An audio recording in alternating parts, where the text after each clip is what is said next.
Item టీచర్ని మాట్లాడుతున్నా. ఇవి అల్లనేరేడు వాళ్ళు చాలా ఫ్రెష్గా ఉన్నాయి. సంవత్సరానికి ఒకసారి దొరుకుతాయి. సంవత్సరానికి ఒకసారి దొరుకుతాయి. ఇవి తింటే హెల్త్కు చాలా మంచిది. నేనైతే చాలాసార్లు కొనుక్కొని తింటున్నా. షుగర్ ఉన్న వాళ్ళకు, బీపీ ఉన్న వాళ్ళకు, అనారోగ్య సమస్యలు ఉన్న వాళ్ళకు గడ్డలున్నా కరుగుతాయట.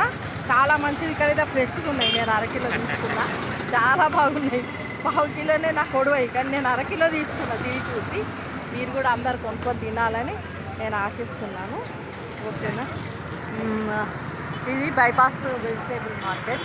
అటు చూస్తే ఐస్ క్రీమ్ బండి, ఇటు చూస్తే బజ్జీల బండీలు, ఇటు చూస్తే బజ్జీలు, అటు ఫ్రూట్స్ షాపులు, ఇదేమో పార్కు. ఎటు చూసినా కానీ అత్యద్భుతంగా ఉంది. బాగుంది, బాగా చూడడానికి ఆహ్లాదకరంగా ఉన్నది. అందరూ ఎవరి పనులలో వాళ్ళు లీనమై షాపింగ్ సెంటర్స్ పోతున్నారు, కిరాణం షాప్స్ పోతున్నారు, అక్కడ ఫ్రూట్స్ అమ్ముతున్నారు. మొత్తం అటు లాస్ట్ చేపలు అమ్ముతారు. ఇవన్నీ